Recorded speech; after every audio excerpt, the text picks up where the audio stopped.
श्री गणेशाय नमः। श्री हरि संक्षिप्त श्री वराह पुराण।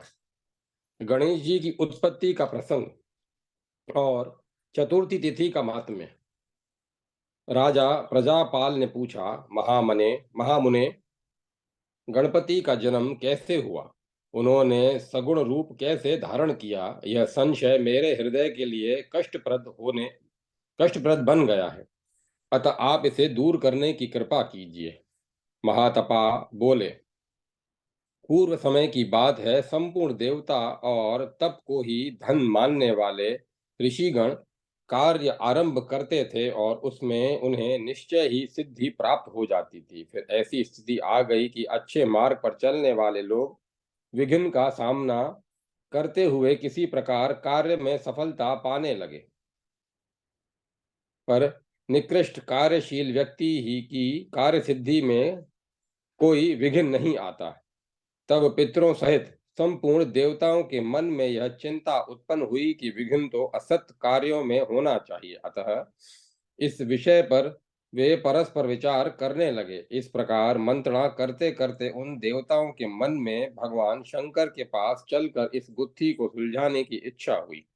अतएव कैलाश पहुंचकर उन्होंने परम गुरु शंकर को प्रणाम कर विनय पूर्वक इस प्रकार प्रार्थना की। देवता बोले, देवादिदेव महादेव शूलपाणी त्रिलोचन भगवान, हम देवताओं से भिन्न असुरों के कार्य में ही विघ्न उपस्थित करना आपके लिए उचित है।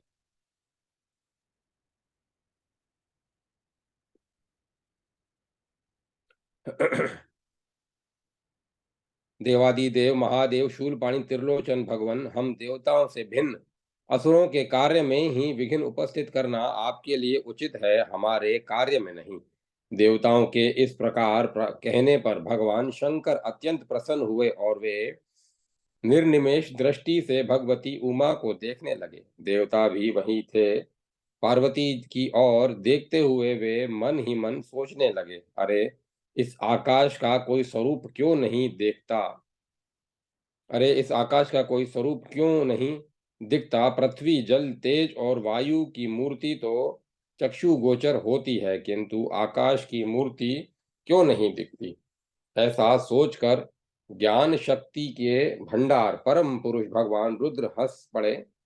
आकाश की मूर्ति न देखकर शंभु ने जो हंस दिया, उसका अभिप्राय था, पहले बहुत पहले ब्रह्मा जी के मुख से वे सुन चुके थे कि शरीरधारी व्यक्तियों की ही मूर्ति होती है। आकाश के शरीरधारी न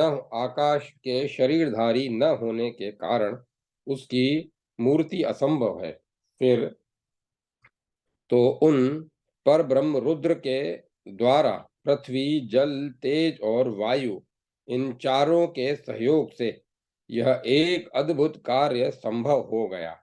अभी हंसी बंद भी नहीं थी, इतने में एक परम तेजस्वी कुमार प्रकट हो गया। उसका मुख तेज से चमक रहा था। उस तेज से दिशाएं चमकने लगी। भगवान शिव के सभी गुण उसमें सन्निहित थे। ऐसा जान पड़ता था मानो साक्षात दूसरे रुद्र ही हो। वह कुमार एक महान आत्मा था।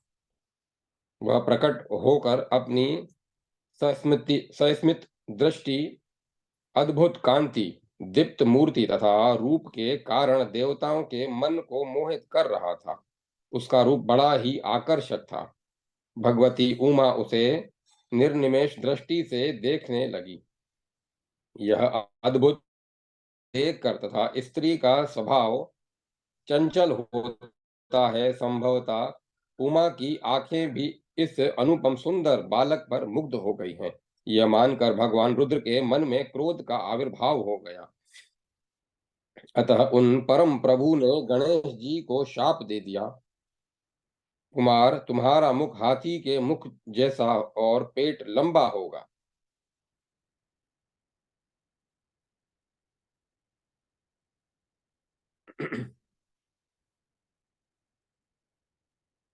सर्प ही तुम्हारे यज्ञोपवीत का काम देंगे, यह नितांत सत्य है। इस प्रकार गणेश जी को शाप देने पर भी भगवान शंकर का रोष शांत नहीं हुआ। उनका शरीर क्रोध से कांप रहा था। वे उठकर खड़े हो गए। त्रिशूलधारी रुद्र का शरीर जैसे जैसे हिलता, वैसे वैसे उनके श्री विग्रह के रोम कूपों से तेजोमय जल निकल कर बाहर गिरने लगा। इससे दूसरे अनेक विनायक उत्पन्न हो गए। उन सभी के मुख हाथी के मुख जैसे थे तथा उनके शरीर का आभा उनके शरीर की आभा काले खैर वृक्ष या अंजन के समान थी। वे हाथों में अनेक प्रकार के अस्त्र शस्त्र लिए हुए थे। अब देवता व्यग्र मन से सोचने लगे, अरे यह क्या हो गया? एक ही बालक ऐसा अतुलित महान कार्य कर रहा है। हम देवताओं की अभिलाषा अनायास ही पूरी हो गई, पर इसके चारों ओर ये वैसे ही गण कहाँ से आ पहुंचे? इस प्रकार उन विनायकों के कारण देवताओं की चिंता अत्यधिक बढ़ गई। पृथ्वी में क्षोभ उत्पन्न हो गया। अब तब चार मुखों से शोभा पाने वाले गणेश जी चार मुखों से शोभा पाने वाले ब्रह्मा जी अनुपम बिना विमान पर विराजमान होकर आकाश में आए और यूं कहा, देवताओं, तुम लोग धन्य हो। यूं तुम सभी तीन नेत्र वाले अद्भुत रूपधारी भगवान रुद्र के कृपा पात्र हो। साथ ही तुमने असुरों के कार्य में विघ्न उत्पन्न करने वाले गणेश जी को प्रणाम करने का सौभाग्य प्राप्त किया है। उनसे इस प्रकार कहने के पश्चात ब्रह्मा जी ने भगवान रुद्र से कहा, विभो, आपके मुख से प्रकट हुआ जो यह बालक है, इसे ही आप इन विनायकों का स्वामी बना दें। ये शेष दूसरे विनायक इनके अनुगामी अनुचर बनकर रहें। प्रभो, साथ ही मेरी प्रार्थना है कि आपके वर प्रभाव से आकाश को भी शरीरधारी बनकर पृथ्वी आदि चारों महाभूतों में रहने का सुअवसर मिल जाए। इससे एक ही आकाश अनेक प्रकार से व्यवस्थित हो सकता है। इस प्रकार भगवान रुद्र और ब्रह्मा जी बातें कर ही रहे थे कि विनायक वहां से चले गए। फिर पितामह ने शंभु से कहा, देव, आपके हाथ से अपने समुचित अस्त्र आपके हाथ में अनेक समुचित अस्त्र हैं। आप ये अस्त्र और वर अब इस बालक को प्रदान करें।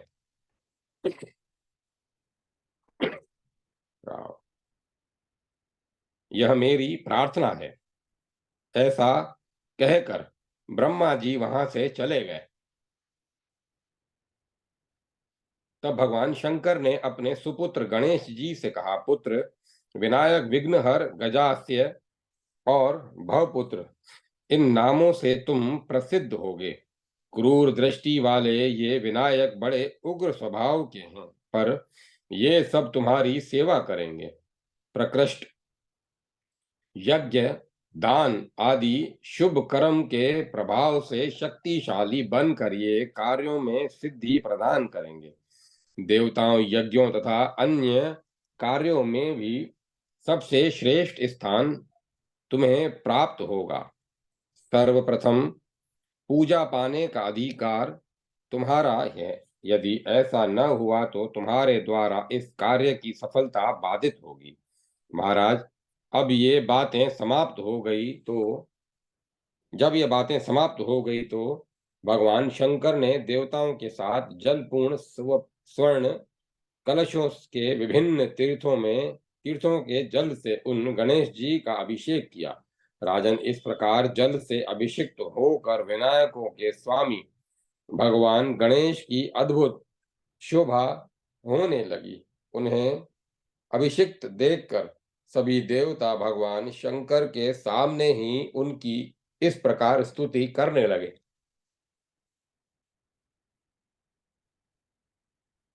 देवता बोले, गजानन, आप गणों के स्वामी हैं। आपका एक नाम विनायक है। आप प्रचंड पराक्रमी हैं। आपको हमारा निरंतर नमस्कार है। भगवान, विघ्न दूर करना आपका स्वभाव है। आप सर्प की मेखला धर पहनते हैं। भगवान शंकर के मुख से आपका प्रादुर्भाव हुआ है। लंबे पेट से आपकी आकृति उद्भासित होती है। हमें संपूर्ण देवता हम संपूर्ण देवता आपको प्रणाम करते हैं। आप हमारे सभी विघ्न सदा के लिए शांत कर दें।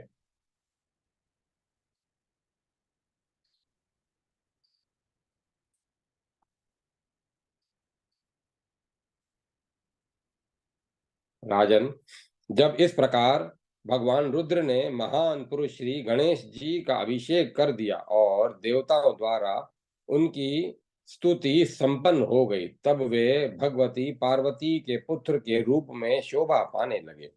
गणेशाध्यक्ष गणाध्यक्ष गणेश जी जन्म एवं अभिषेक आदि सारी क्रियाएं चतुर्थी तिथि के दिन ही संपन्न हुई थी। अतएव तभी से यह तिथि समस्त तिथियों में परम श्रेष्ठ स्थान को प्राप्त हुई। राजन, जो भाग्यशाली मानव इस तिथि को तिलों का आहार कर भक्ति पूर्वक गणपति की आराधना करता है, उस पर अत्यंत शीघ्र प्रसन्न हो जाते हैं। इसमें कोई संशय नहीं है।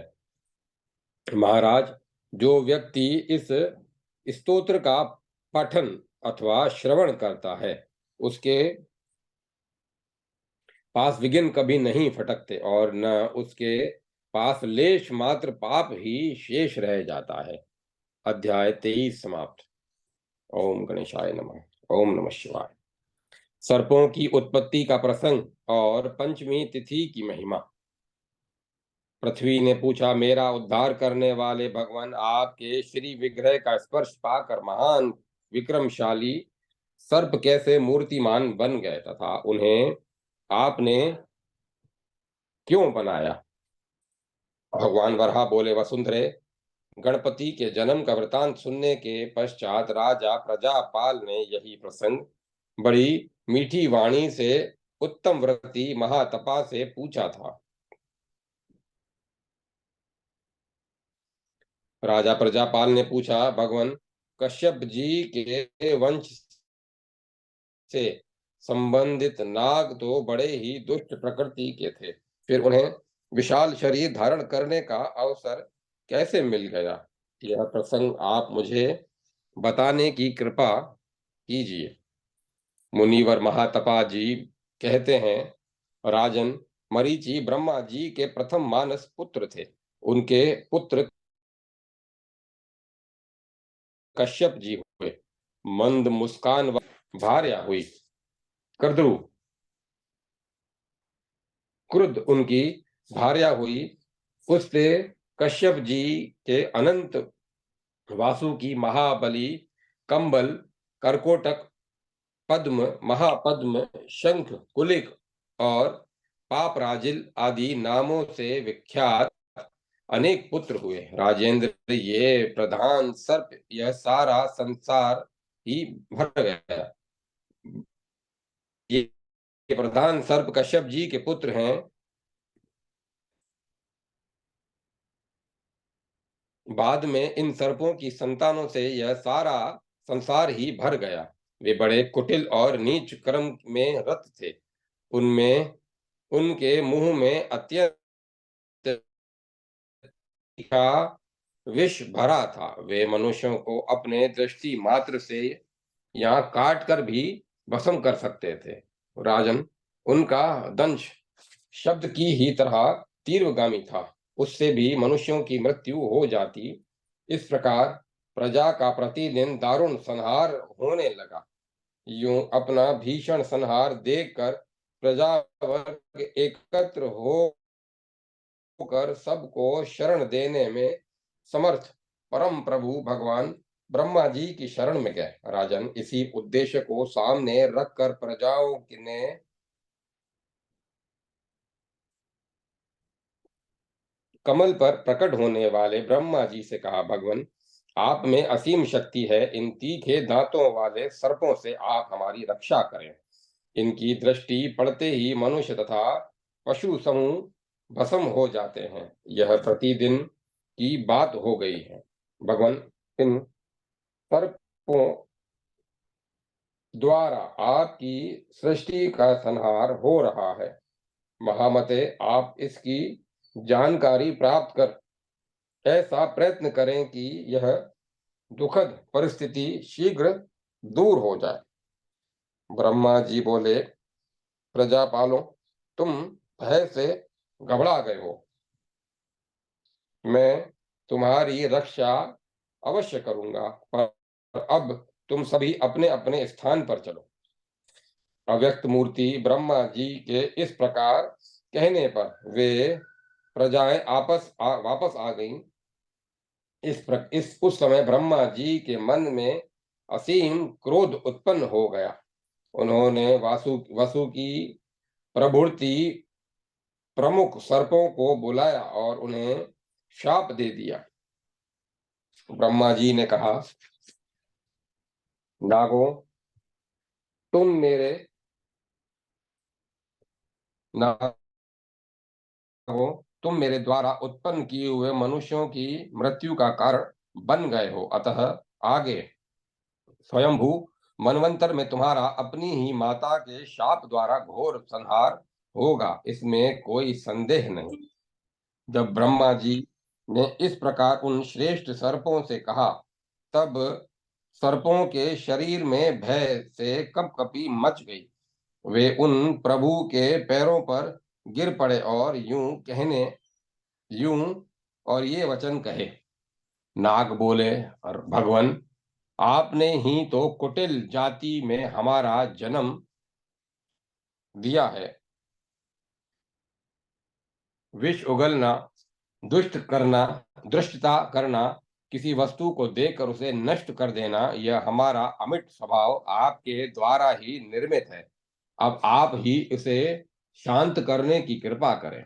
ब्रह्मा जी ने कहा, मैं मानता हूं तुम्हें मैंने उत्पन्न किया है और तुम में कुटिलता भी भर दी है, पर इसका अभिप्राय यह नहीं है कि तुम निर्दय होकर नित्य मनुष्यों को खाया करो।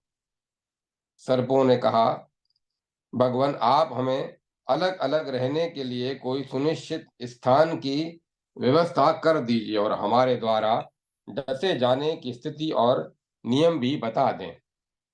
राजन, नागों की यह बात सुनकर ब्रह्मा जी ने कहा, सर्पों, तुम लोग मनुष्यों के साथ भी रह सको, इसके लिए मैं स्थान का निर्णय कर देता हूं। तुम सब लोग मन को एकाग्र कर मेरी आज्ञा सुनो।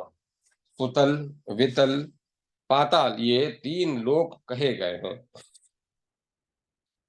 तुम्हें रहने की इच्छा हो तो वहीं निवास करो। वहां मेरी आज्ञा तथा व्यवस्था से अनेक प्रकार के भोग तुम्हें भोगने के लिए प्राप्त होंगे। रात के 7वें पहर तक तुम्हें वहां रहना है।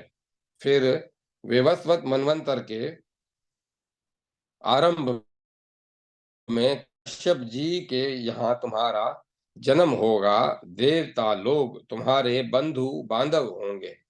बुद्धिमान गरुड़ से तुम्हारा भाईपने का संबंध होगा। उस समय कारणवश तुम्हारी सारी संतान जन्मेजय के यज्ञ में अग्नि के द्वारा जलकर स्वाहा हो जाएंगी। इसमें निश्चय ही तुम्हारा कोई दोष न होगा।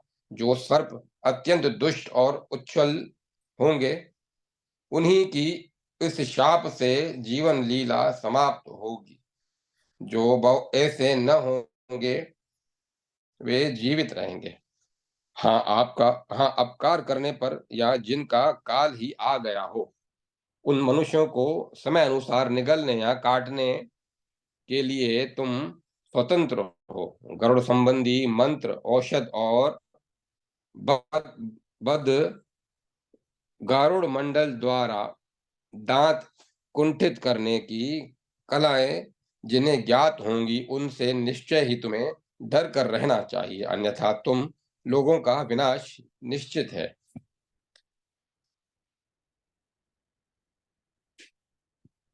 ब्रह्मा जी के ऐसा कहने पर वे संपूर्ण सर्प पृथ्वी के नीचे पाताल लोक में चले गए। इस प्रकार ब्रह्मा जी से शाप और वरदान पाकर वे पाताल में आनंद पूर्वक निवास करने लगे। ये सारी बातें उन नागों महानागों के साथ पंचमी तिथि के दिन ही घटित हुई थी।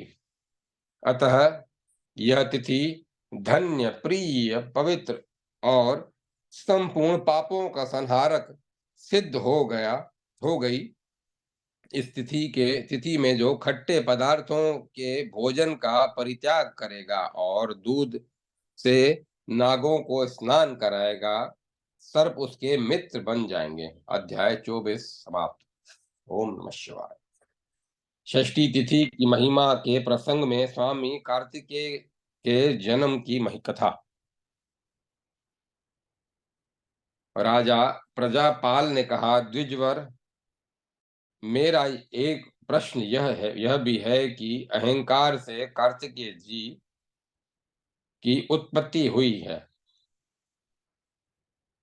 महामते, आप मेरे संदेह का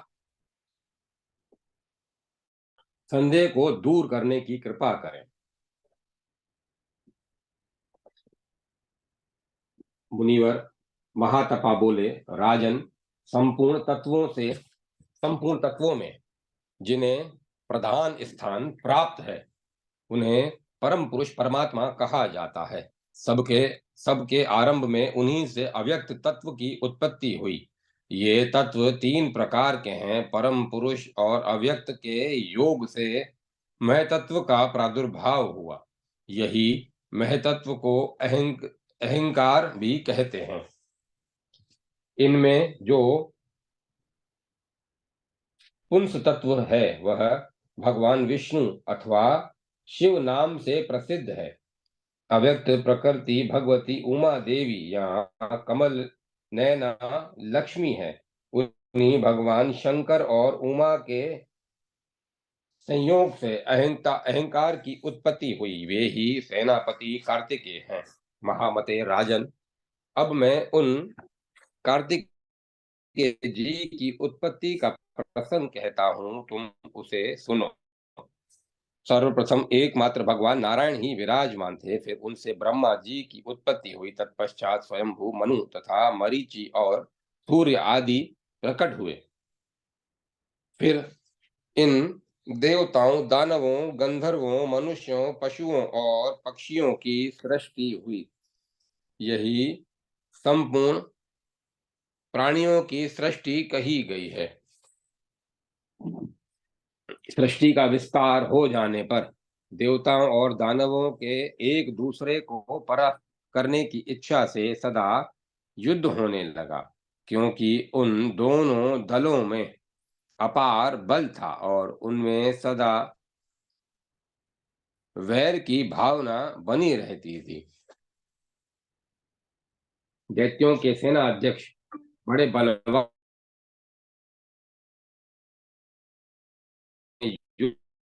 हरा नहीं सकता था।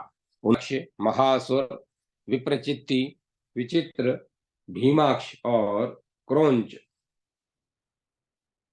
इन सभी वीरों के बल की सीमा न थी। उस घोर संग्राम के अवसर पर देव सेना में उपस्थित देवता दानवों के तीक्ष्ण बाणों से प्रतिदिन हार रहे थे। उनकी पराजय देखकर बृहस्पति जी ने कहा, तुम्हारी देवताओं तुम्हारी सेना में कोई सेना अध्यक्ष नहीं है। केवल एक इंद्र से इस सेना की रक्षा हो सके, यह नितांत असंभव है। अतः तुम लोग अपने लिए किसी सेना अध्यक्ष का अन्वेषण करो। अब इसमें देर करना ठीक नहीं है। बृहस्पति जी के ऐसा कहने पर देवता ब्रह्मा जी के पास गए। उन्होंने व्याकुल होकर उनसे कहा, भगवान, हमें आप कोई सेना अध्यक्ष देने की कृपा करें। इस पर ब्रह्मा जी ने ध्यान लगाकर देखा, इन देवताओं के लिए मुझे क्या करना चाहिए। इतने में उनका ध्यान भगवान शंकर की ओर गया और फिर सभी देवता, गंधर्व, ऋषि, सिद्ध एवं चारण ब्रह्मा जी के को आगे करके कैलाश पर्वत को चले। वहां पशुपति भगवान शंकर का दर्शन कर अनेक प्रकार के स्तोत्रों द्वारा सभी ने उनकी स्तुति आरंभ कर दी। देवता बोले, महेश्वर, हम समस्त देवता आपकी शरण में आए हैं। भूत बावन, आप त्रिनेत्र भगवान शंकर, उमापति, विश्वपति, मरोत्पत्ति और जगतपति नाम से विख्यात हैं। आपको हमारा प्रणाम है। प्रभु, आप हमारी रक्षा करें। भगवान, आपके जटापुंज के अग्रभाग पर बैठे हुए चंद्रमा की किरणों के प्रकाश से तीनों जगत स्वच्छ हो रहे हैं। आप ही अच्युत, त्रिशूल पाणी और पुरुषोत्तम कहलाते हैं। दैत्यों द्वारा उत्पन्न भय हमारे ऊपर आ गया है। आप उससे हमारी रक्षा करने की कृपा कीजिए। श्रेष्ठ देवता भी परम श्रेष्ठ प्रभु, श्रेष्ठ देवताओं के में भी परम श्रेष्ठ प्रभु, आदि देव पुरुषोत्तम हर भव महेश, त्रिपुरांतक विभु, भग देवता के नेत्र हरने वाले, दैत्य रिपु, पुरातन और वृषभ ध्वज, इस प्रकार आपके अनंत नाम हैं।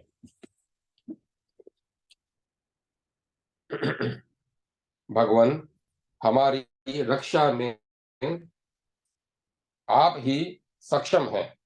गिरजापति प्रभु, पर्वत पत्नी मैना के आप वात्सल्य भाजन हैं।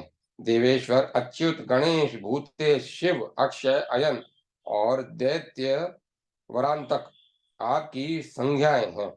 भगवान, आप हमारी रक्षा करें। पृथ्वी आदि 5 तत्वों में आप प्रतिष्ठित हैं। आपके प्रधान गुण भी 5 हैं। विशेषतः यह है कि आप आकाश में तो केवल ध्वनि रूप से लीन रहते हैं। अग्नि में शब्द और एवं रूप, इन 2 गुणों से, वायु में 3 रूपों से, जल में शब्द, स्पर्श, रूप, रस, इन 4 रूपों से, और पृथ्वी में गंध सहित 5 रूपों से विराजते हैं। भगवान, अग्नि आपका स्वरूप है। वृक्ष, पत्थर और तिल आदि में आप सार रूप से स्थित हैं। भगवान, आप महान शक्तिशाली पुरुष हैं। इस समय दैत्यों द्वारा हमें अत्यंत दुख भोगना पड़ रहा है, अतः आप हमारी रक्षा कीजिए। त्रिलोचन, जिस समय यह सारा विश्व सृष्टि शून्य था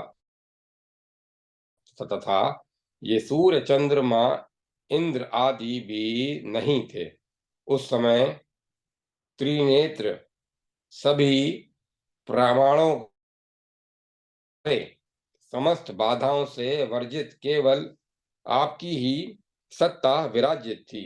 भगवान, आप कपाल की माला पहनते हैं। द्वितीया के चंद्रमा आपके मस्तक की शोभा बढ़ाते हैं। शमशान भूमि में आप निवास करते हैं। भस्म से आपकी अनुपम शोभा होती है। आप शेषनाग का यज्ञोपवीत पहनते हैं।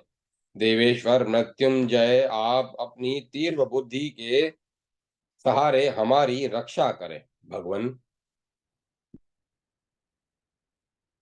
आप पुरुष हैं और ये श्री गिरजा अर्ध देह रूप में आपकी शक्ति है।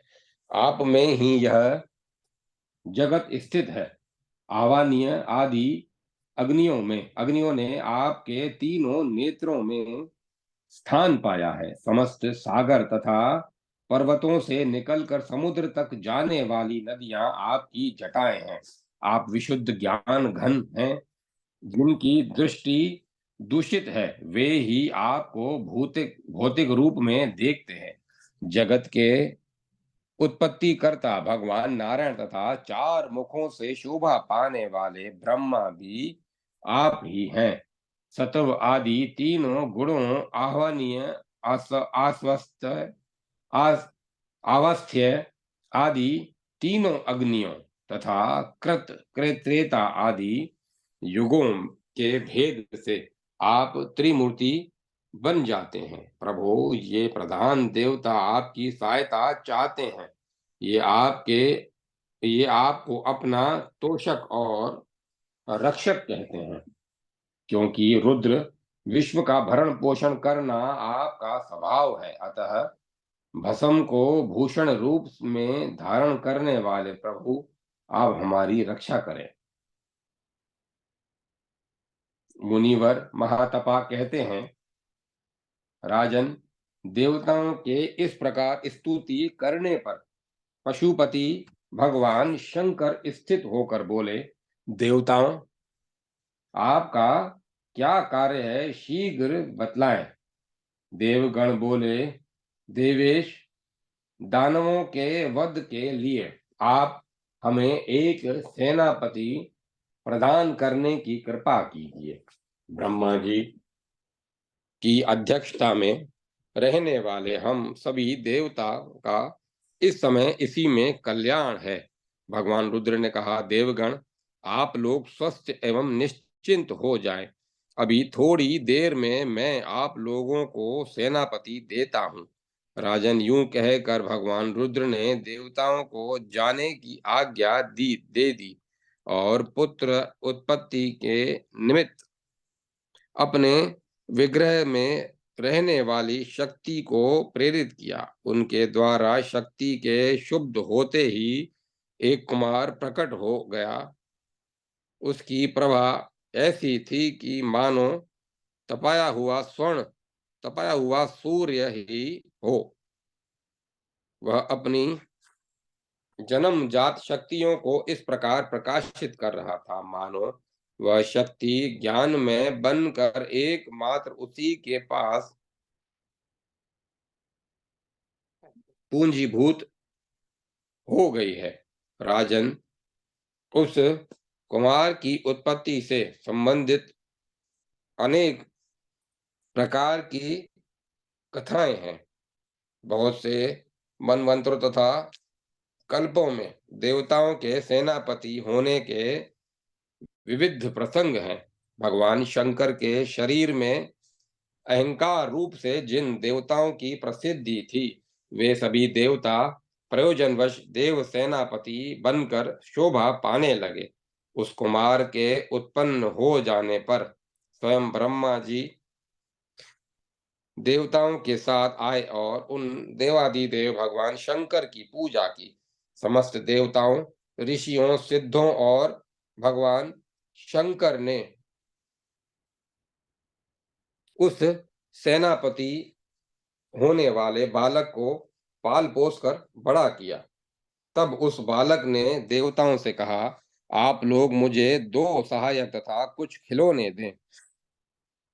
उस समय भगवान रुद्र ने उस बालक की बात सुनकर यह वचन कहा, पुत्र, तुम्हें खेलने के लिए कुक्कुड़ तथा सेवा सहयोग के लिए शाक और विशाख नाम वाले 2 अनुचर देता हूं। कुमार, तुम भूत ग्रह एवं विनायकों के नेता बनो और देवताओं की सेना के सेनापति हो जाओ। राजन, भगवान शंकर के ऐसा कहने पर सभी देवगण प्रसन्न हो अभिलक्षित कर्तव्य का वाक्यों का उच्चारण करके सेना अध्यक्ष भगवान स्कंद की स्तुति करने लगे। देवगण बोले, प्रभु, आप भगवान शंकर के सुपुत्र हैं, आप हमारी सेना की अध्यक्षता स्वीकार करने की कृपा करें। आप हमारी सेना की अध्यक्षता स्वीकार करने की कृपा करें। आप षणमुख, स्कंद, विश्वेश, कुकुड़ध्वज, पावकी, शत्रुओं को कंपित करने वाले कुमारेश, बालग्रहानु बालग्रहानुग, शत्रुओं को परास्त करने वाले क्रोंच विध्वंसक, क्रोंच नामक पर्वत को जो आसमान में क्रोंच पर्वत को जो आसाम में स्थित है, विदीर्ण करने वाले कृतिका नंदन शिव कुमार, भूतों तथा ग्रहों के स्वामी अग्नि नंदन तथा भूत बावन भगवान शंकर की संतान है। त्रिलोचन, आपको हमारा नमस्कार है।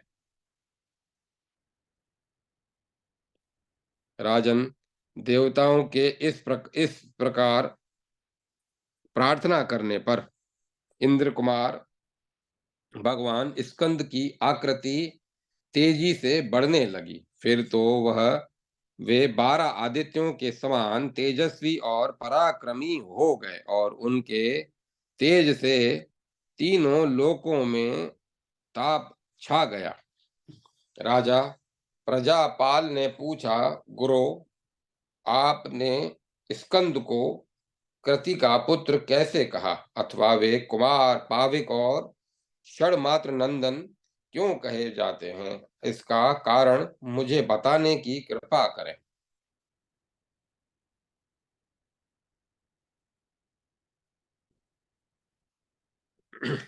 मुनिवर महातपा कहते हैं, राजन, मनवंतर के प्रारंभ में कार्तिकेय की जिस प्रकार उत्पत्ति हुई थी वह प्रसंग मैंने बताया है।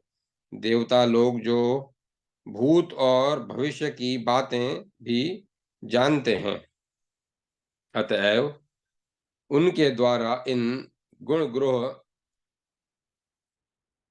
इन अतएव उनके द्वारा इन गुणघोतक नामों का उच्चारण हुआ है। अग्नि के पुत्र होने के अग्नि के पुत्र होने से इनका नाम पावकी हुआ है। यद्यपि इनकी माता गौरी हैं, किंतु जन्म में कृतिका दी 6 माताओं ने इन्हें दुग्ध पान कराकर पाला था। अतः कृति ये कार्तिकेय कहलाए। महाराज, तुम्हारा प्रश्न का यह तुम्हारे प्रश्न का इस प्रकार समाधान हो गया।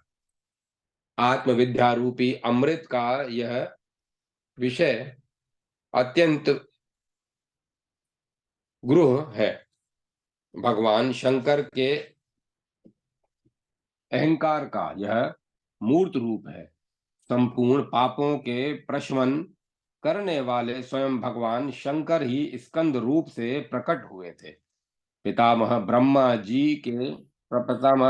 जी ने इनके अभिषेक के समय इन्हें षष्ठी तिथि प्रदान की थी। अतः जो व्यक्ति इस तिथि के स्थिति में संयम पूर्वक केवल फल के आहार पर रहकर इनकी पूजा करता है, उसे यदि पुत्र न हो तो पुत्र की प्राप्ति,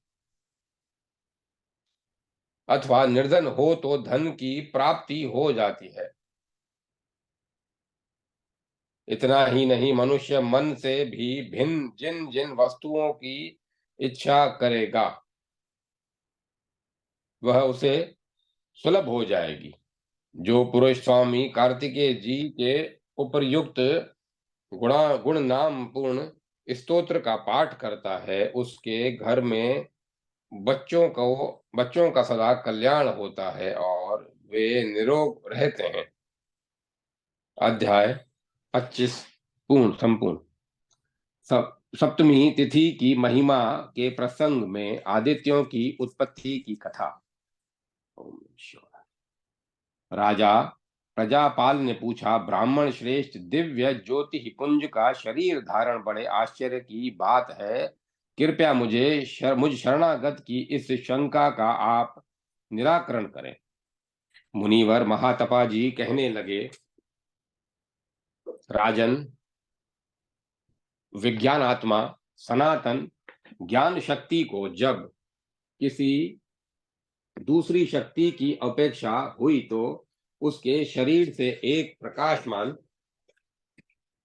प्रकाशमान तेज निकल पड़ा जो सूर्य कहलाया। यह उन महान पुरुष का ही एक दूसरा रूप है। फिर उस मूर्ति में संपूर्ण तेज स्थान पा गया।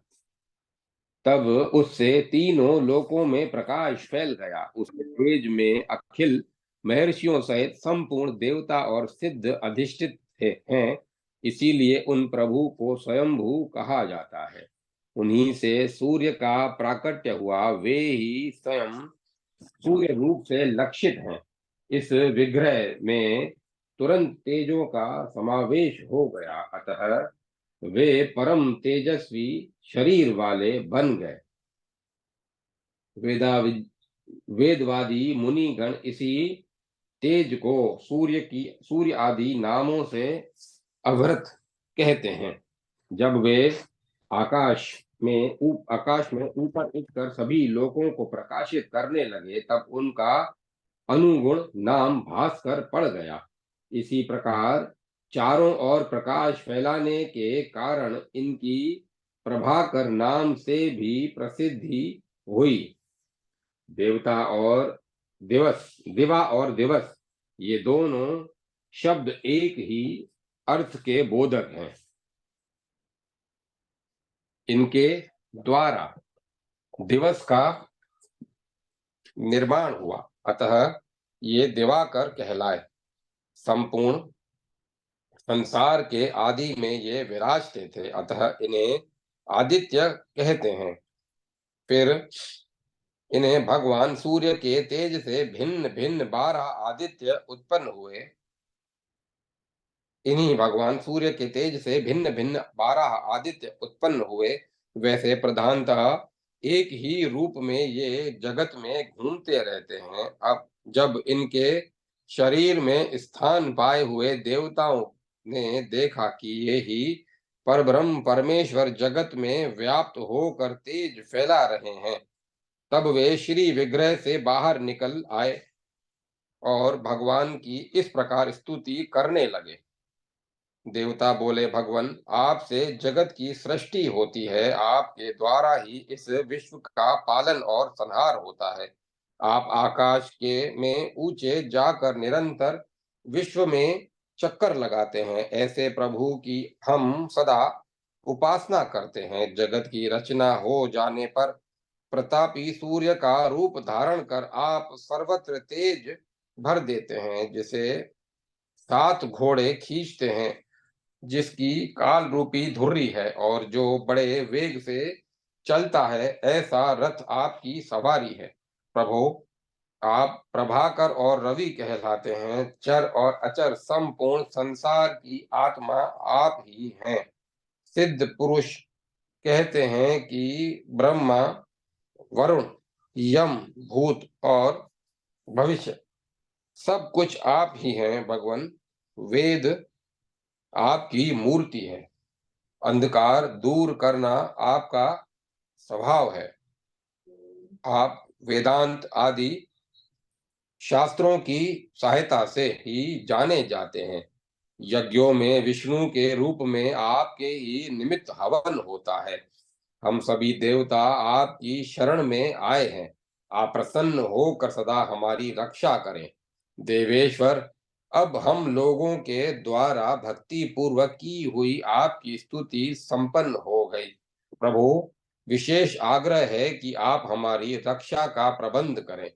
इस प्रकार देवताओं के स्तुति करने पर भगवान सूर्य ने तेजोमयी मूर्ति को सौम्य बना दिया और उनके सामने शीघ्र ही साधारण प्रकाश फैलाने लगे।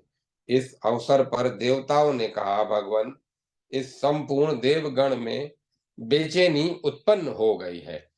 अब आपकी कृपा से सभी शांति का अनुभव कर रहे हैं। महातपा मुनि कहते हैं, राजन, सप्तमी तिथि के दिन भगवान सूर्य का प्राकट्य हुआ था, अतः इस तिथि को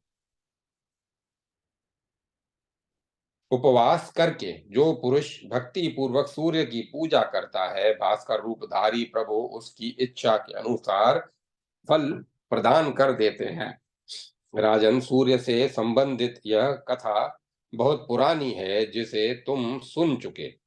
अब यदि मनवंतर में हुई मातृकाओं की उत्पत्ति संबंधी एक अन्य आख्यान कहता हूं, उसे सुनो। अध्याय 26 पूर्ण। ओम नमः शिवाय। अष्टमी तिथि की महिमा के प्रसंग में मातृकाओं की उत्पत्ति की कथा। मुनिवर महातपा कहते हैं, राजन, पूर्व समय की बात है। भूमंडल पर एक महान पराक्रमी राक्षस था, जिसकी कथा अंधक नाम से ख्याति थी, जिसकी अंधक नाम से ख्याति थी, ब्रह्मा जी के द्वारा वर प्राप्त कर उसका अहंकार चरम सीमा पर पहुंच गया था। सभी देवता उसके अधीन हो गए थे। उसकी सेवा असह्य होने के कारण देवताओं ने सुमेरु पर्वत छोड़ दिया और उस दानव के भय से दुखी होकर वे ब्रह्मा जी की शरण में गए। उस समय वहां आए हुए प्रधान देवताओं से पितामह ने कहा, सुरगणों, कहो तुम्हारे आने का क्या प्रयोजन है? तुम क्या चाहते हो? देवताओं ने कहा, जगतपते, आप चतुर्मुख एवं जगत पितामह हैं। भगवान, आपको हमारा नमस्कार है। अंधकासुर के द्वारा हम सभी देवता महान दुखी हैं। आप हम सबकी रक्षा करें। ब्रह्मा जी बोले, श्रेष्ठ देवताओं, अंधकासुर से रक्षा करना मेरे वश की बात नहीं है। हाँ महाभाग, शंकर जी अवश्य सर्वसमर्थ हैं। हम सभी ही उनकी ही शरण में चलें, क्योंकि मैंने ही उसे वर दिया था कि तुम्हें कोई भी मार न सकेगा और तुम्हारा शरीर भी पृथ्वी का स्पर्श नहीं करेगा। फिर तो उस परम पराक्रमी असुर को शत्रुओं का संहार करने वाले भगवान शंकर मार सकते हैं। अतः हम सब लोग उन्हीं कैलाशवासी प्रभु के पास चलें। राजन, इस प्रकार कहकर ब्रह्मा जी सभी देवताओं के साथ भगवान शंकर के पास गए।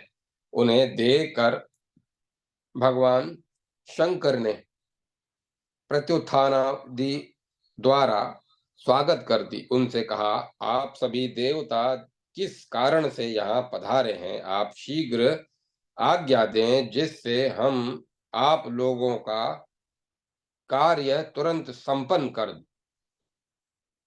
आप सभी देवता किस कारण से यहाँ पधारे हैं? आप शीघ्र आज्ञा दें, जिससे मैं आप लोगों का कार्य तुरंत संपन्न कर दूं।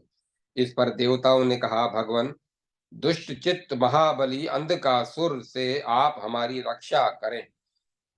अभी वे ऐसा कह ही रहे थे कि विशाल सेना लिए अंधकासुर वहीं आग थमका। उस समय वह दानव पूरे साधनों के साथ आया था। उसकी इच्छा थी कि वह युद्ध में चतुरंगनी सेना के सहारे शंकर जी को मारकर उनकी पत्नी पार्वती का अपहरण कर ले। उसे सहसा इस प्रकार प्रहार के प्रहार के लिए उदत देख कर रुद्र भी युद्ध के लिए उदत हो गए। सभी देवता भी उनका साथ देने को तैयार हुए। फिर उन प्रभु ने वासुकी, तक्षक और धनंजय को स्मरण किया और उन्हें क्रम से अपना कंकण और करधनी बनाया। इतने में नील नाम से प्रसिद्ध एक प्रधान दैत्य हाथी का रूप धारण कर भगवान शंकर के पास आया। नंदी उसकी माया जान गए और वीरभद्र को बतलाया। बस क्या था, वीरभद्र ने भी सिंह का रूप धारण कर उसे तत्काल मार डाला। उस हाथी का चर्म अंजन के समान काला था। वीरभद्र ने उसकी उसे चमड़ी उधेड़ कर उसे भगवान शंकर को समर्पित कर दिया। तब रुद्र ने उसे वस्त्र के स्थान पर पहन लिया। तभी से वे गजाजीनधारी हुए। इस प्रकार गज चर्म पहनकर उन्होंने श्वेत सर्प का भूषण भी धारण कर दिया। फिर हाथ में त्रिशूल लेकर अपने गणों के साथ उन्होंने अंधकासुर पर धावा बोल दिया। तब देवता उन अ, तब देवता एवं दानवों के में भीषण संग्राम प्रारंभ हो गया। उस अवसर पर इंद्र आदि सभी लोकपाल, सेनापति, स्कंद और अन्य सभी देवता भी समरांगण में उतर आए। यह स्थिति देखकर नारद जी तुरंत भगवान नारायण के पास गए और बोले, भगवान, कैलाश पर देवताओं का दानवों के साथ घोर युद्ध हो रहा है। यह सुनना था कि भगवान जनार्दन भी हाथ में चक्र लेकर गरुड़ पर बैठे और युद्ध स्थल में पहुंचकर दानवों के साथ युद्ध करने लगे। उनके वहां आ जाने पर देवताओं का उत्साह कुछ बड़ा अवश्य, किंतु उस समय में उनका मन एक प्रकार से म्लान हो चुका था, अतः वे सभी भाग चले। जब देवताओं की शक्ति समाप्त हो गई तो स्वयं भगवान रुद्र अंधकासुर के सामने गए। उसके साथ उनका रोमांचकारी युद्ध आरंभ हो गया। उस समय उन प्रभु ने उस दानव पर त्रिशूल से भीषण प्रहार किया। फिर तो घायल हो जाने पर अंधकासुर के शरीर से जो रक्त जमीन पर गिरा, उससे उसी क्षण दूसरे असंख्य अंधकासुर उत्पन्न हो गए। युद्ध भूमि में ऐसा अत्यंत आश्चर्यपूर्ण दृश्य देखकर परम प्रभु भगवान रुद्र ने प्रधान अंधकासुर को त्रिशूल के अग्रभाग में से बांध लिया, भिद लिया और उसे लिए हुए नाचने लगे। शेष माया में अंधकासुर को भगवान विष्णु ने अपने चक्र से काट डाला। शूल प्रोत प्रधान अंधकासुर के शरीर से रक्त की धाराएं अब भी निरंतर प्रवाहित हो रही थी। अतः रुद्र के मन में भीषण क्रोधाग्नि भड़क उठी, जिससे उनके मुख से अग्नि की ज्वाला बाहर निकलने लगी। वह उस ज्वाला ने एक देवी का रूप धारण कर देवी का रूप धारण कर लिया, जिसे लोग योगीश्वरी कहने लगे। इस प्रकार भगवान विष्णु ने भी अपने रूप के सदृश ज्वाला द्वारा अन्य शक्ति का निर्माण किया। ऐसे ही ब्रह्मा, कार्तिकेय, इंद्र, यम, वराह, महादेव, विष्णु और नारायण, इनके प्रभाव से 8 मातृकाएं प्रकट हो गई। जब श्री हरि ने पृथ्वी का उद्धार करने के लिए वराह का रूप धारण किया था, उस समय जिन्हें अपनाया वे वराही हैं। इस प्रकार ब्राह्मी, कुमारी, वैष्णवी, वाराही, यमी, योगेश्वरी, माहेश्वरी और माहेंद्री, ये 8 मातृकाएं हैं।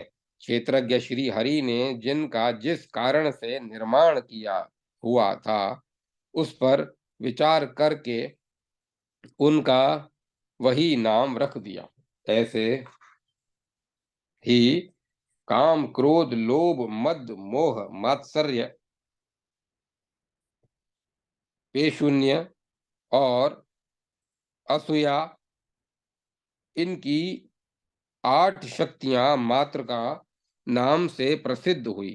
काम योगेश्वरी, क्रोध माहेश्वरी, लोभ वैष्णवी, मद ब्राह्मणी, मोह कुमारी, मात्सर्य इंद्राणी, पेशून्य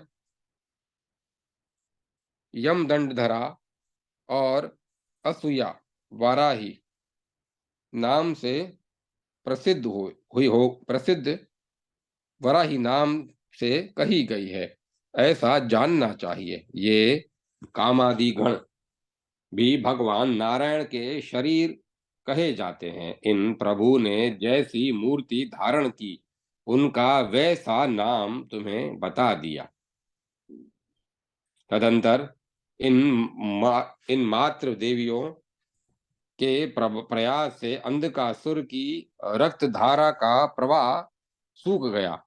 इसकी आसुरी माया समाप्त हो गई। फिर अंधकासुर भी सिद्ध हो गया।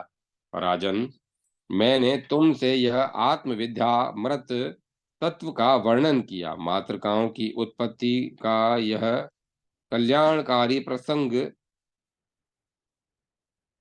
जो सदा सुनता है, ये माताएं उसकी प्रतिदिन सभी प्रकार रक्षा करती हैं। राजेंद्र, जो मुख से इन मातृकाओं के जन्म चरित्र का पाठ करता है, वह इस लोक में सर्वथा धन्यवाद का पात्र माना जाता है। अंत में उसको भगवान शिव के लोक की प्राप्ति सुलभ हो जाती है। महाभाग ब्रह्मा ने उन मातृकाओं के लिए उत्तम अष्टमी तिथि प्रदान की। मनुष्यों को चाहिए कि इस तिथि में बिल्व के आहार पर रहकर भक्ति पूर्वक सदा इनकी पूजा करे। इससे परम संतुष्ट होकर ये मातृकाएं उसको कल्याण एवं आरोग्य प्रदान करती हैं। अध्याय 27 समाप्त। ओम नमः शिवाय। नवमी तिथि की महिमा के प्रसंग में दुर्गा देवी की उत्पत्ति कथा। राजा प्रजापाल ने पूछा, मुने, सृष्टि के आदि में सूक्ष्म रूप में स्थित निर्गुणा एवं अव्यक्त ब्रह्म स्वरूपा कल्याणी भगवती महामाया दुर्गा भगवती सगुण स्वरूप धारण कर पृथक रूप में कैसे प्रकट हुई।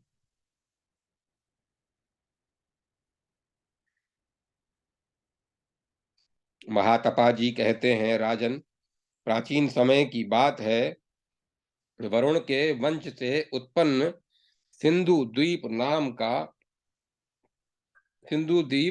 नाम का एक प्रबल प्रतापी नरेश था। वह इंद्र को मारने वाले पुत्र की कामना से जंगल में जाकर तप करने लगा। सुव्रत इस प्रकार एक ही आसन से भीषण तप करते हुए उसने अपने शरीर को सुखा दिया।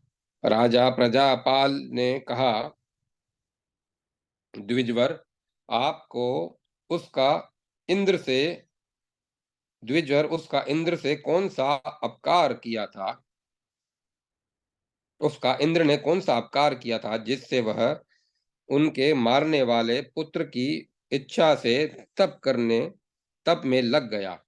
महातपा जी बोले, राजन, सिंधु द्वीप पिछले जन्म में विश्वकर्मा का पुत्र नमुची नामक दैत्य था, जो वीरों में प्रधान था। वह संपूर्ण शस्त्रों द्वारा अवध्य था। अतः इंद्र द्वारा जल के फैन से उसकी मृत्यु हुई थी। युद्ध के अंत में इंद्र ने उसे जल के फैन से मारा था। वही पुनः ब्रह्मा जी के वंश में सिंधु द्वीप के नाम से उत्पन्न हुआ। इंद्र के वंश में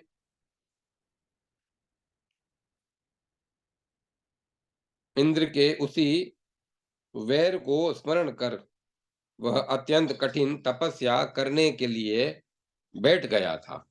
इस प्रकार बहुत समय बीत जाने पर पवित्र नदी वेत्रवती, मध्य प्रदेश की बेतवा नदी, ने अत्यंत सुंदर मानुषी स्त्री का रूप धारण कर एवं अनेक अलंकारों से सज धज कर सिंधु द्वीप जहां बैठकर महान तप कर रहा था वहां पहुंची। उस सुंदरी स्त्री को देखकर राजा का मन शुद्ध हो उठा। अतः उसने पूछा, सुंदर कटी भाग वाली भामिनी, तुम कौन हो?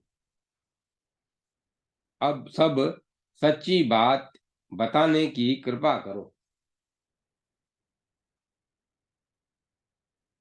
नदी ने उत्तर दिया, मेरा नाम वेत्रवती है। मेरे मन में आपको प्राप्त करने की इच्छा हो गई है, अतः मैं यहाँ आ गई हूँ। महाराज, इस बात पर तथा मेरे भावों का विचार कर आप मुझ दासी को स्वीकार करने की कृपा करें।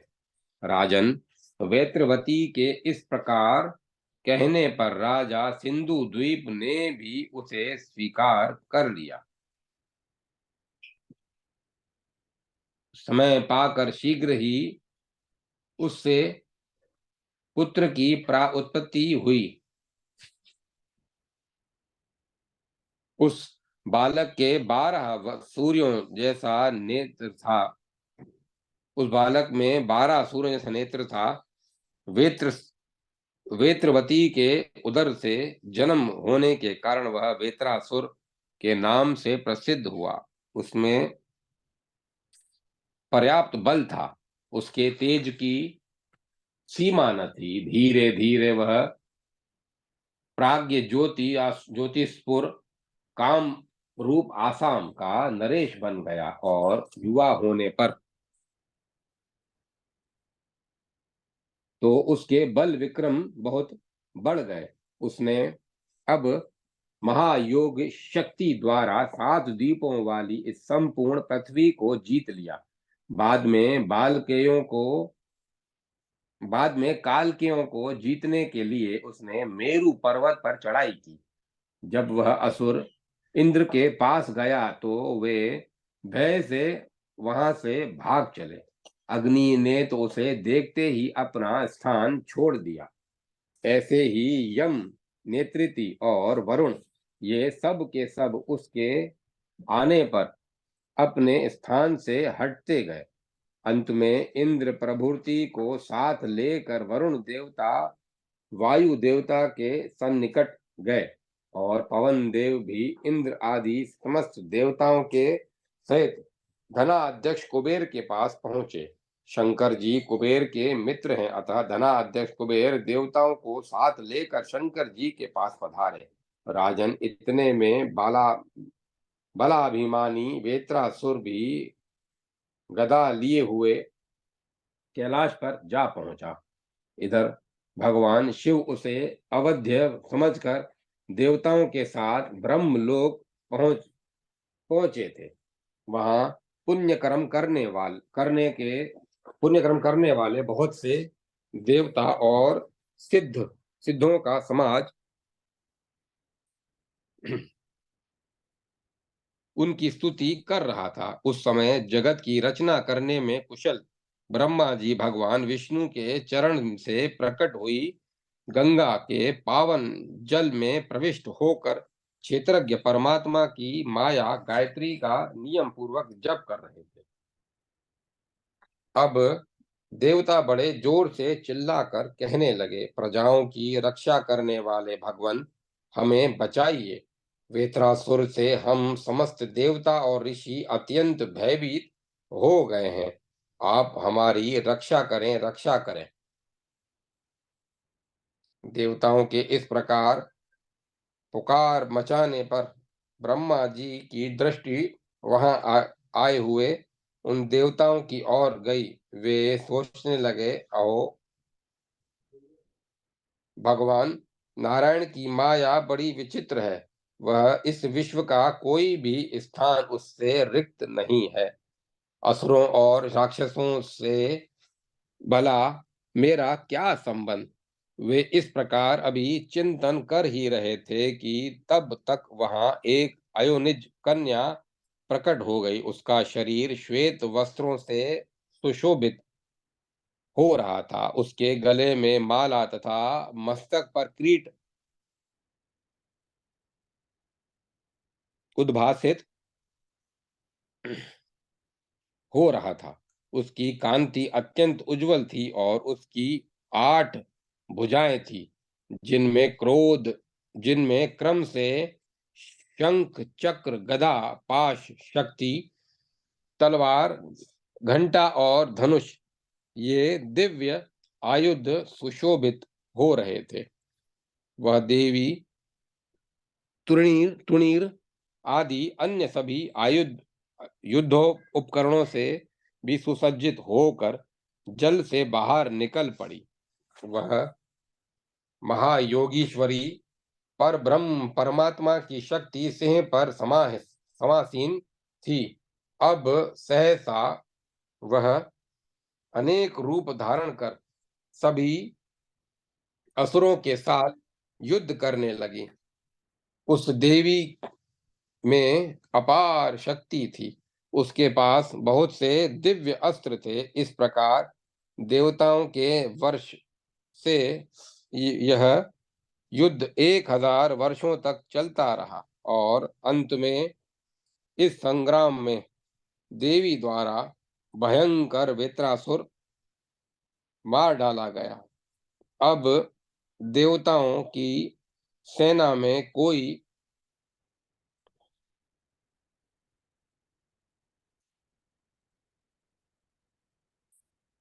अब देवताओं की सेना में बड़े जोर से आनंद की ध्वनि होने लगी। उस दैत्य की मृत्यु हो जाने पर सभी देवता युद्ध भूमि में ही भगवती आपकी जय हो कहकर स्तुति प्रणाम करने लगे। साथ ही भगवान शंकर ने उनकी इस प्रकार स्तुति की। भगवान शंकर बोले, महामाये महामाये गायत्री देवी, आपकी जय हो। महाभागे, आपके सौभाग्य बल आनंद सभी असीम है। दिव्य गंध और अनुलेपन आपके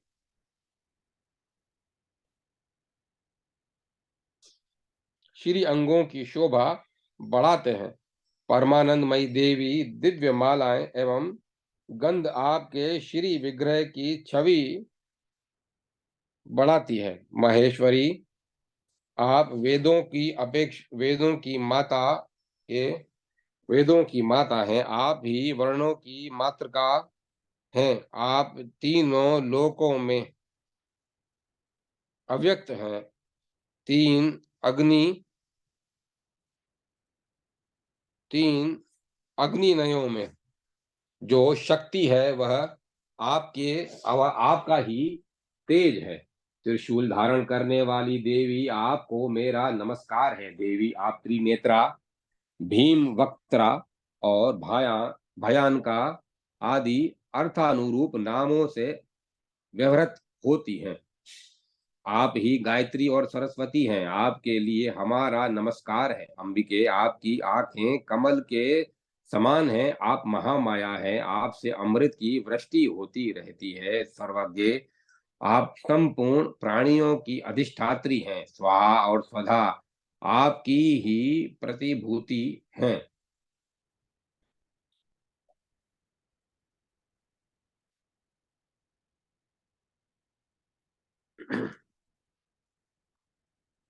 आपकी ही प्रतिकृतियां हैं। अतः आपको मेरा नमस्कार है। महान दैत्यों का दलन करने वाली देवी, आप सभी प्रकार से परिपूर्ण हैं। आपके मुख की आभा पूर्ण चंद्र के समान है। आपके शरीर से महान तेज छिटक रहा है। आपसे ही यह सारा विश्व प्रकट होता है। आप महाविद्या और महावेदा हैं। आनंदमयी देवी, विशिष्ट बुद्धि का आपसे ही उदय होता है। आप समय अनुसार लघु एवं बृहत शरीर भी धारण कर लेती हैं। महामाये, आप नीति नीति सरस्वती, पृथ्वी एवं अक्षर स्वरूपा हैं। देवी, आप श्री धी तथा ओमकार स्वरूपा हैं। परमेश्वरी, तत्व में विराजमान होकर आप अखिल प्राणियों का हित करती हैं। आपको मेरा बार बार नमस्कार है। राजन, इस प्रकार परम शक्तिशाली भगवान शंकर ने उन देवी की स्तुति की और देवता लोग भी बड़े उच्च स्वर से उन परमेश्वरी की जय ध्वनि करने लगे। जब तक ब्रह्मा जी जल में जप ही कर रहे थे, तब अब जब जय ध्वनि उन्हें श्रवण गोचर हुई तो वे जल से बाहर निकले और देखा परम कुशल देवी संपूर्ण कार्य संपन्न करके सामने विराजमान है। अब उन्होंने यह तो भली भांति जान लिया कि देवताओं का कार्य सिद्ध हो गया है, परंतु भविष्य के कार्य को परिलक्ष्य कर उन्होंने ये वचन कहे।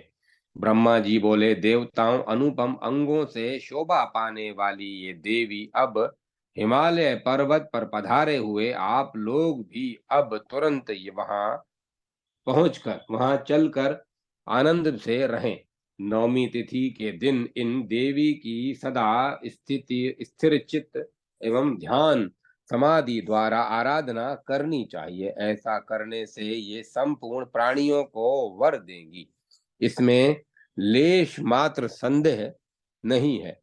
इस नवमी तिथि को जो पुरुष अथवा स्त्री पकवान प्रसाद रूप से भोजन करेंगे, उनके सभी मनोरथ सिद्ध हो जाएंगे। राजन, फिर ब्रह्मा ने भगवान शंकर से कहा, देव, स्वयं आप द्वारा कहे गए इस स्तोत्र का जो पुरुष प्रातः काल नित्य पाठ करेगा, उसे आप भी इस देवी के समान ही वर प्रदान करें और संपूर्ण संकटों से उसका उद्धार कर दें, यह प्रार्थना है। इस प्रकार भगवान शंकर से कहकर उन्होंने पुनः देवी से कहा, देवी, आपके द्वारा यहाँ कार्य संपन्न हुआ, किंतु अभी हमारा एक दूसरा बहुत बड़ा कार्य शेष है। वह यह है कि आगे महिषासुर नाम का एक राक्षस उत्पन्न होगा, जिसका विनाश भी आपके ही द्वारा संपन्न है। राजन, इस प्रकार कहकर ब्रह्मा जी तथा संपूर्ण देवता देवी को हिमालय पर्वत पर प्रतिष्ठित कर यथास्थान पर स्थित हो गए। हिमवान पर्वत पर आनंद से विराजने के कारण उनका नाम नंदा देवी हुआ।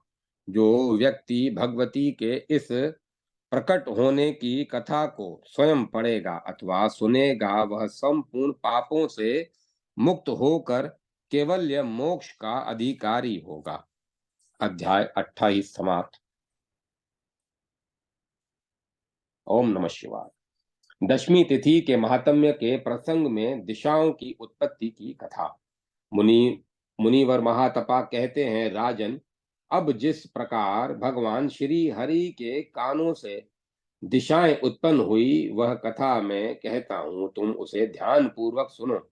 आदि सर्ग के आरंभ में ब्रह्मा जी को सृष्टि करते हुए यह चिंता हुई कि मेरी उत्पन्न प्रजा का आधार क्या होगा। अतः उन्होंने संकल्प किया कि अब अभ्यंतर स्थान उत्पन्न हो।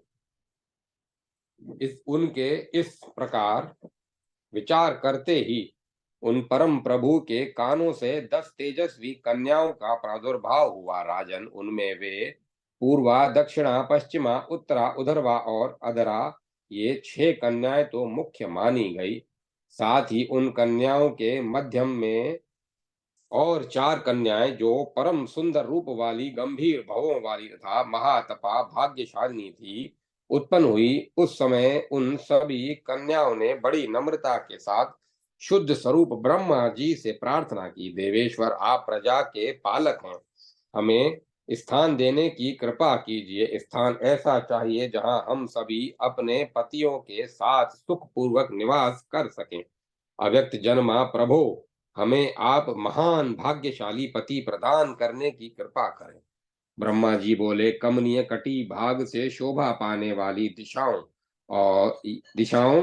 यह ब्रह्मांड 100 करोड़ का विस्तार वाला है।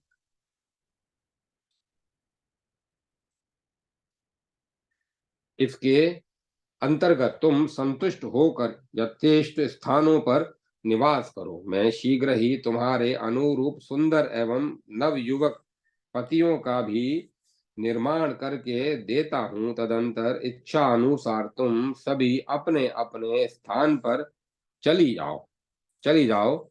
राजन, जब ब्रह्मा जी ने इस प्रकार कहा तो वे सभी कन्याएं इच्छित स्थानों को चली पड़ी। फिर उन प्रभु ने उसी क्षण महान पराक्रमी लोकपालों की रचना कर एक बार उन कन्याओं को पुनः अपने पास वापस बुलाया। उनके आ जाने पर लोक पितामह ब्रह्मा जी ने उन कन्याओं का उन लोकपालों के साथ विवाह कर दिया। उत्तम व्रत का पालन करने वाले राजन, इस प्रकार अवसर पर उन परम प्रभु ने पूर्वा नाम वाली कन्या का विवाह इंद्र के साथ, आग्नेयदिक का अग्निदेव के साथ, दक्षिणा का यम के साथ, नेत्रती के साथ, नेत्रेयी का नेत्रती के साथ, पश्चिमा का वरुण के साथ, व्यावाधी का वायु के साथ, उत्तर का कुबेर के साथ तथा ईशान आदि का भगवान शंकर के साथ विवाह का प्रबंध कर दिया। उधर दिशा के अधिष्ठाता वे स्वयं बने और अधोलोक की अध्यक्षता उन्होंने शेषनाग को दी। इस प्रकार उन दिशाओं को पति प्रदान करने के बाद ब्रह्मा जी ने उनके लिए 10वीं तिथि निर्धारित कर दी। वही तिथि उन्हें अत्यंत प्रिय बन गई। राजन, जो उत्तम व्रत का पालक पुरुष 10वीं तिथि के दिन केवल दही खाकर व्रत करता है, उसके पाप का नाश करने के लिए वे देवियां सदा तत्पर रहती हैं। जो मनुष्य मन को वश में करके दिशाओं के जन्मादि से संबंध रखने वाले इस प्रसंग को सुनता है, वह इस लोक में प्रतिष्ठा पाता है और अंत में ब्रह्मा जी का लोक प्राप्त करता है, इसमें कोई संशय नहीं है। अध्याय 29 समाप्त। ओम नमः शिवाय। एकादशी तिथि के महात्म्य के प्रसंग में कुबेर की उत्पत्ति कथा। मुनिवर महातपा कहते हैं, राजन, अब एक दूसरी कथा कहता हूं। इसमें धन के स्वामी कुबेर की उत्पत्ति का वर्णन है। यह प्रसंग पाप का नाश करने वाला है। पहले कुबेर जी वायु के रूप में अमूर्त ही थे। पश्चात वे मूर्तिमान बनकर उपस्थित हुए। पर ब्रह्म परमात्मा का जो शरीर है, उसी के अंतर्गत वह वायु विराजता था। आवश्यकता के अनुसार वह श्रेष्ठ क्षेत्र देवता बनकर बाहर निकला। उसकी उत्पत्ति की कथा मैं तुम्हें संक्षेप में बता चुका हूँ। महाभाग, तुम बड़े पवित्रात्मा पवित्रात्मा पवित्रता पुरुष हो, अतः वही प्रसंग पुनः कुछ विस्तार से कहता हूं, सुनो। एक समय की बात है, ब्रह्मा जी के मन में सृष्टि रचने की इच्छा हुई। तब उनके मुख से वायु निकला। वह बड़े वेग से स्थूल बनकर बह चला और उससे धूल की प्रचंड वर्षा होने लगी। फिर ब्रह्मा जी ने उसे रोका और साथ ही कहा, वायु, तुम शरीर धारण करो और शांत हो जाओ।